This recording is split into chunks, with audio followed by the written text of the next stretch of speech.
सुरक्षा की बात चुनाव में होती है।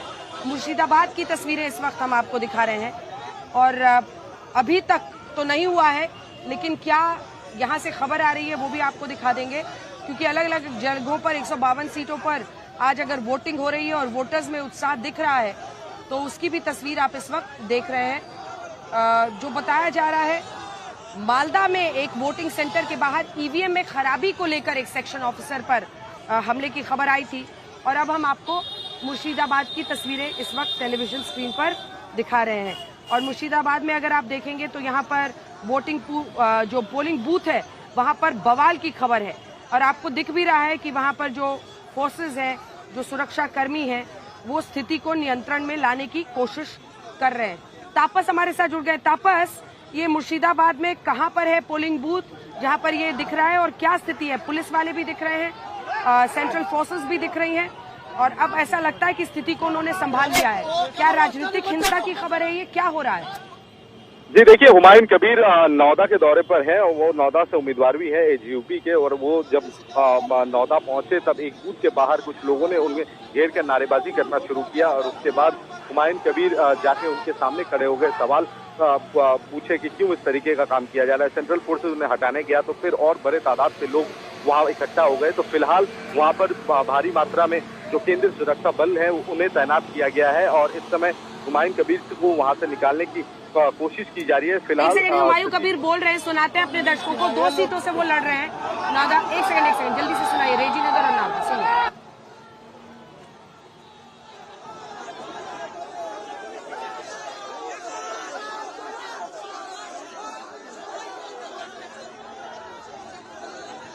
आपको फिर से सुनाएंगे वो क्या कह रहे हैं। हुमायूं कबीर रेजी नगर और नावदा 2 सीटों से इस बार चुनावी मैदान में है और बाबरी मस्जिद बनाने की वजह से उन्होंने पूरी कोशिश की कि खूब सुर्खियां बटोरें, लेकिन क्या वो वाकई मुस्लिम वोट बैंक को बांट भी पाएंगे? इन सब पर तो नजर रहेगी ही।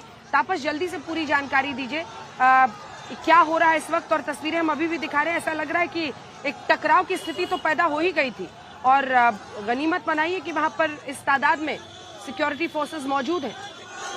जी बिल्कुल, देखिए हुमायूं कबीर को घेर के जब लोगों का भीड़ बढ़ने लगा और ये कतारों में लोग चारों तरफ से पहुंचने लगे, क्योंकि नौदा में कल रात को ये घटना हुई थी जहां पर एजेपी और तृणमूल कांग्रेस के समर्थकों के बीच झड़प हुई थी। उसके बाद नौदा के दौरे पे जैसे ही हुमायूं कबीर पहुंचे, एक बूथ के बाहर उन्हें घेर कर जमकर नारेबाजी की जा रही थी और हाथापाई की स्थिति पैदा हो गई थी। उसके बाद सेंट्रल फोर्सेज हुमायूं कबीर के साथ थे और वहां पर बूथ के बाहर भी सेंट्रल फोर्सेज तैनात थे।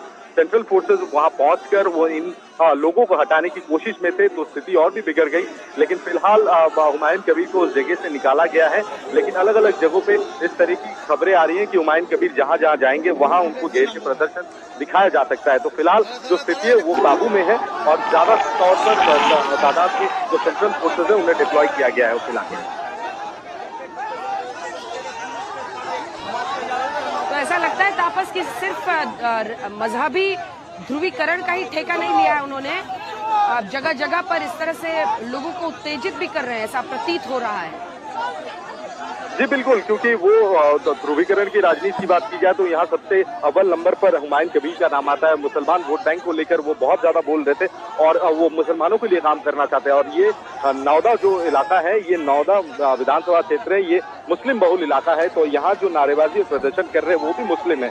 हालांकि ये आरोप लगाया जा रहा है हुमायूं कबीर की तरफ से कि इसके पीछे तृणमूल कांग्रेस का सोची समझी साजिश है, उन्हें अलग अलग बूथों में जाने ना दिया जाए इसकी कोशिश में लगे हुए हैं तृणमूल कांग्रेस। लेकिन फिलहाल जो स्थिति एजेपी और तृणमूल का है कि एक दूसरे को कांटे की टक्कर देने के लिए वो तैयार है। अब देखना ये होगा कि अगर इस तरीके से विरोध का सामना करना पड़ता है हुमायूं कबीर को तो इसका कितना असर आज के मतदान में पड़ेगा, ये देखने वाली बात होगी। लेकिन हुमायूं कबीर इसके लिए तैयार थे कि उन्हें विरोध का सामना करना पड़ेगा, लेकिन इस पैमाने पे इतना बड़ा विरोध का सामना उन्हें करना पड़ेगा ये शायद उन्होंने नहीं सोचा था। लेकिन फिलहाल जो स्थिति है उसे काबू में लाया गया है।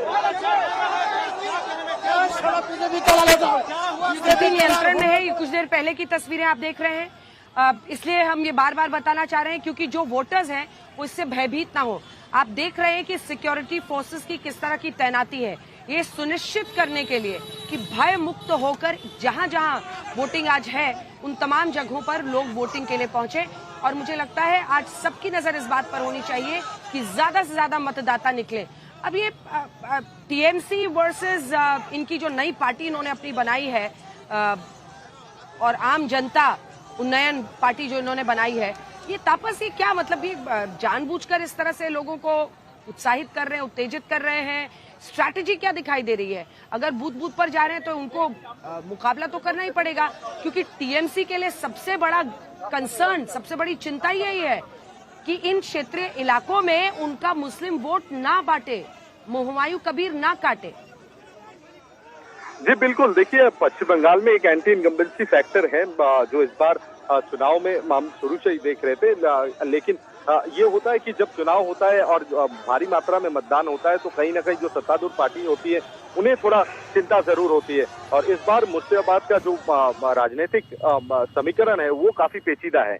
एक तरफ तृणमूल का वर्चस्व रहा है इस जिले में कि मुस्लिम बहुल इलाका है और बांग्लादेश से सटा हुआ इलाका है, लेकिन इस बार एक तरफ हुमायूं कबीर तो दूसरे छोर पर हदीर रंजन चौधरी जो कांग्रेस के कद्दावर नेता है, वो 3 दशकों के बाद अब फिर बहरमपुर से चुनाव में मैदान में उतरे हैं। तो ये एक माना जा रहा है कि ये जो वोट है ये बढ़ता नजर आ रहा है। अगर ये वोट बढ़ता है तो जाहिर है कि ये एक सरदर्द का सबब होगा तृणमूल कांग्रेस के लिए।